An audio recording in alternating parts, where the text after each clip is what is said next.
Konflik perbatasan antara Thailand dan Kamboja yang meletus kembali pada tahun 2025 merupakan salah satu episode paling intens dalam sengketa wilayah yang telah berlangsung selama berabad-abad. Sengketa ini berakar pada penetapan batas wilayah era kolonial Prancis pada awal abad ke-20 yang tidak sepenuhnya diterima oleh Thailand. Titik-titik rawan utama meliputi kuil-kuil kuno seperti Preah Vihear, Tamuan Tam, dan Ta Krabi yang menjadi simbol nasionalisme bagi kedua negara. Konflik awal pecah pada Juli tahun 2025 dengan bentrokan bersenjata di sepanjang perbatasan sepanjang 817 km. Pertempuran intens melibatkan artileri berat, serangan udara Thailand menggunakan jet F-16, serta penggunaan roket dan munisi klaster oleh kedua pihak. Gencatan senjata tanpa syarat akhirnya dicapai pada 28 Juli tahun 2025 di Kuala Lumpur, Malaysia, dengan mediasi ASEAN di bawah kepemimpinan Malaysia, serta dukungan dari Amerika Serikat dan China. Namun, perdamaian tersebut ternyata rapuh. Bentrokan kecil pada awal Desember tahun 2025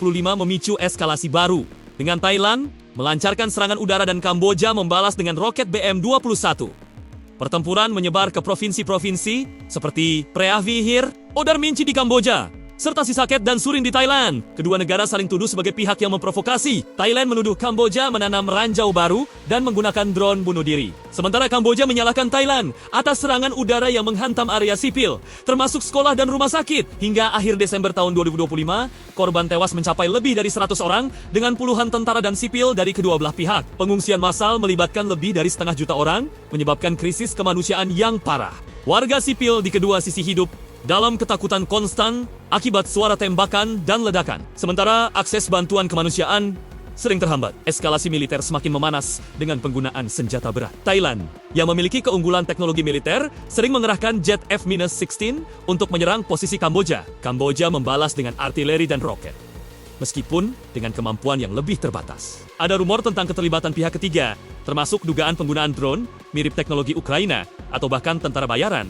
Tetapi kedua negara membantah keras tuduhan tersebut. Pertempuran juga merusak situs warisan budaya seperti patung Hindu dan fasilitas di sekitar kuil-kuil kuno yang menambah dimensi emosional pada konflik. Dampak kemanusiaan menjadi sorotan internasional, dengan organisasi seperti Human Rights Watch dan PBB menyerukan penghentian penggunaan munisi klaster serta perlindungan bagi warga sipil. Upaya perdamaian melalui ASEAN menjadi fokus utama. Di bawah kepemimpinan Malaysia sebagai ketua ASEAN pada 2025, pertemuan khusus Menteri Luar Negeri digelar pada 22 Desember di Kuala Lumpur untuk mendorong kembali ke meja perundingan. Pembicaraan bilateral dimulai pada 24 Desember di pos perbatasan. Meskipun sempat terganggu oleh tuduhan saling serang, puncaknya terjadi pada 27 Desember tahun 2025. Ketika Menteri Pertahanan Kamboja Tay Sey Ha dan Menteri Pertahanan Thailand Nese Van Dark Vanit menandatangani gencatan senjata baru di Chanthaburi, Thailand. Kesepakatan ini mencakup penghentian segera semua serangan, penarikan senjata berat, larangan provokasi, serta pemantauan oleh tim pengamat ASEAN. Thailand juga setuju mengembalikan 18 tentara Kamboja yang ditahan sejak Juli jika gencatan bertahan 72 jam. Senjata mulai diam setelah kesepakatan, meskipun verifikasi masih berlangsung. Peran aktor eksternal cukup signifikan. Amerika Serikat melalui Presiden Donald Trump mengklaim kontribusi besar dalam mediasi sebelumnya, sementara China melalui utusan khusus Deng Xijun menekankan pentingnya dialog damai. Rusia dan negara lain juga menyatakan dukungan terhadap penyelesaian diplomatik tanpa campur tangan asing yang berlebihan. ASEAN menguji kredibilitasnya sebagai blok regional karena prinsip non-intervensi sering membatasi tindakan tegas. Namun, tekanan dari Malaysia dan dukungan internasional berhasil mendorong gencatan senjata terbaru. Indonesia, sebagai negara terbesar di ASEAN dan salah satu pendiri blok tersebut, memiliki posisi strategis dalam konflik ini. Meskipun terikat oleh prinsip non-intervensi ASEAN, Indonesia secara konsisten menyuarakan seruan untuk restraints dan dialog damai. Menteri Luar Negeri Sugiono dalam berbagai pertemuan ASEAN mendesak penghentian segera hostilitas dan menyatakan kesiapan Indonesia untuk mendukung tim pengamat ASEAN dalam memantau gencatan senjata. Pengalaman Indonesia pada 2011 ketika memegang kepemimpinan ASEAN dan berhasil memediasi konflik serupa antara Thailand dan Kamboja menjadi referensi penting. Saat itu, Indonesia mengirim tim pengamat dan memfasilitasi dialog yang membantu meredakan ketegangan. Kini, dengan modernisasi militer yang sedang gencar dilakukan, Indonesia dilihat sebagai penyeimbang regional yang potensial. Baru-baru ini, pada 22 Desember tahun 2025, TNI Angkatan Laut menerima kapal perang modern KRI Prabu Siliwangi 321 dari Italia, saudara dari KRI Brawijaya 320 yang tiba lebih awal. Kapal kelas PPA buatan Fincantieri ini merupakan yang terbesar dan tercanggih di armada Indonesia dengan panjang 143 meter, kecepatan lebih dari 31 knot, serta kemampuan multimisi termasuk patroli maritim dan operasi kemanusiaan. Penguatan alutsista ini tidak hanya untuk kedaulatan nasional, tetapi juga mendukung peran stabilisasi kawasan, termasuk dalam situasi konflik seperti ini. Indonesia memiliki kepentingan vital untuk mencegah konflik meluas, karena dapat mengganggu stabilitas regional dan jalur perdagangan maritim yang krusial. Analis dari berbagai lembaga think tank menekankan bahwa Indonesia bisa mengambil langkah lebih aktif tanpa melanggar prinsip ASEAN, misalnya menawarkan fasilitas netral untuk perundingan lanjutan, berkolaborasi dengan Malaysia atau China untuk tekanan diplomatik, serta menggunakan pengaruh militernya sebagai efek deterren tanpa intervensi langsung. Pengiriman personel ke tim pengamat ASEAN atau inisiatif bantuan kemanusiaan bersama juga bisa menjadi kontribusi nyata. Konflik ini menguji kohesi ASEAN secara keseluruhan. Jika tidak terselesaikan secara permanen, risiko menjadi ajang proksi kekuatan besar tetap ada. Meskipun kedua negara menolak internasionalisasi, dengan gencatan senjata 27 Desember yang tampak bertahan, harapan muncul untuk perdamaian jangka panjang melalui demarkasi batas wilayah yang jelas dan kerjasama ekonomi. Namun, nasionalisme domestik di kedua negara tetap menjadi hambatan utama. Indonesia, dengan posisi netral dan kekuatan yang semakin meningkat, diharapkan terus mendorong solusi damai untuk menjaga kawasan Asia Tenggara tetap stabil dan sejahtera.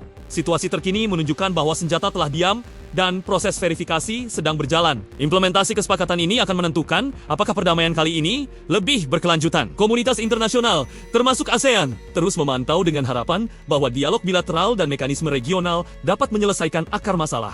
Bagi Indonesia, ini adalah kesempatan untuk memperkuat peran kepemimpinannya di kawasan. Bukan hanya melalui diplomasi, tapi juga dengan menunjukkan komitmen terhadap perdamaian dan stabilitas bersama. Gencatan senjata yang baru saja ditandatangani pada 27 Desember tahun 2025 ini membawa angin segar bagi kawasan meskipun masih rapuh, mengingat sejarah kegagalan terus.